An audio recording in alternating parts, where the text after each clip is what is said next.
नमस्कार। आकाशवाणी जयपुर अजमेर से प्रस्तुत हैं प्रादेशिक समाचार।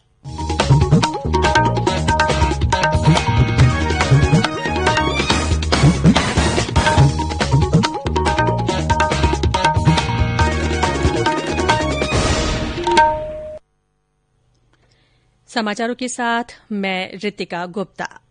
प्रदेश के 21 जिलों में 636 जिला परिषद सदस्यों और 4,371 पंचायत समिति सदस्यों के चुनाव के तहत आज मतगणना जारी है। 4 चरणों में मतदान संपन्न होने के बाद संबंधित जिला मुख्यालयों पर आज सुबह 9 बजे कड़ी सुरक्षा के बीच मतगणना शुरू हुई। रुझान और परिणाम भी आने शुरू हो गए हैं। हनुमानगढ़ से हमारे संवाददाता ने बताया कि जिले की 7 में से 4 पंचायत समितियों हनुमानगढ़, रावतसर, भादरा और टिब्बी की सभी सीटों के परिणाम घोषित कर दिए गए हैं। हनुमानगढ़ पंचायत समिति में 17 सीटों पर कांग्रेस, 4 पर भाजपा और 2 पर निर्दलीय विजयी हुए हैं।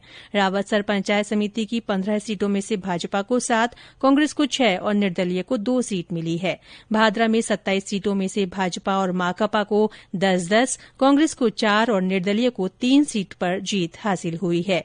टिब्बी की 17 सीटों में से 12 कांग्रेस, 3 भाजपा, 1 बसपा और 1 सीट निर्दलीय के खाते में गई है।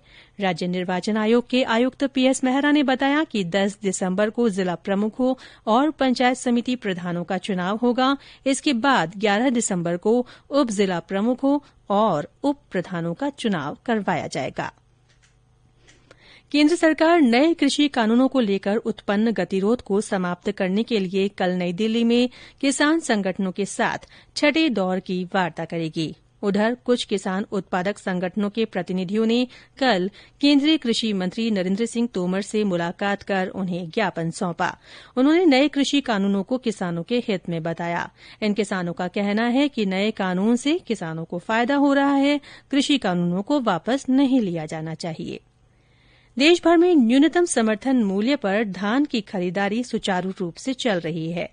अब तक 65,111 करोड़ 34 लाख रुपए मूल्य की धान की खरीद हो चुकी है, जिससे करीब 35,03,000 किसानों को फायदा हुआ है।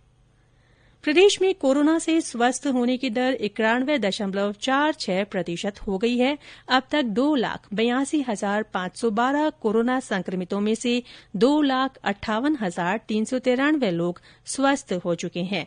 कल 2,664 रोगी ठीक हुए। राज्य में सक्रिय मामलों की संख्या 21,671 है।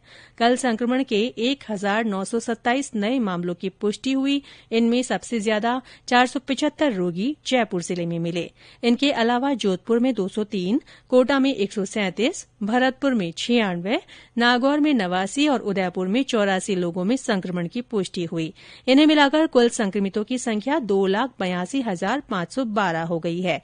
वहीं इस बीमारी से कल 19 और लोगों की मृत्यु के साथ मृतकों का आंकड़ा बढ़कर 2,448 हो गया है।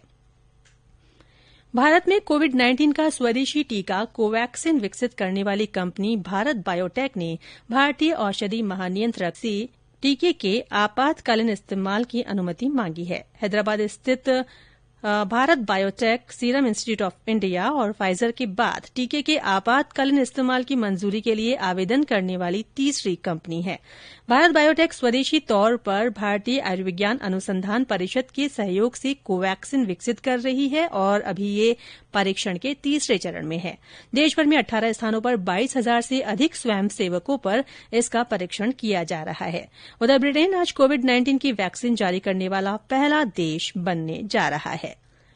प्रदेश में तापमान में उतार चढ़ाव का सिलसिला जारी है। सुबह शाम सर्दी का असर बना हुआ है। मौसम विभाग के अनुसार आज सबसे कम तापमान माउंट आबू में 5 डिग्री सेल्सियस दर्ज किया गया। राजधानी जयपुर में तापमान बढ़कर 14.3 डिग्री सेल्सियस हो गया है। और अंत में कोरोना जागरूकता संदेश।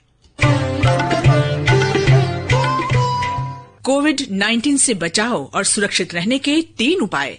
मास्क लगाएं, 2 गज दूरी है जरूरी, सुरक्षित दूरी रखें, हाथ और मुंह साफ रखें। इसी के साथ प्रादेशिक समाचार बुलेटिन समाप्त हुआ। हमारा अगला बुलेटिन राजस्थानी में दोपहर 3 बजे प्रसारित होगा। नमस्कार।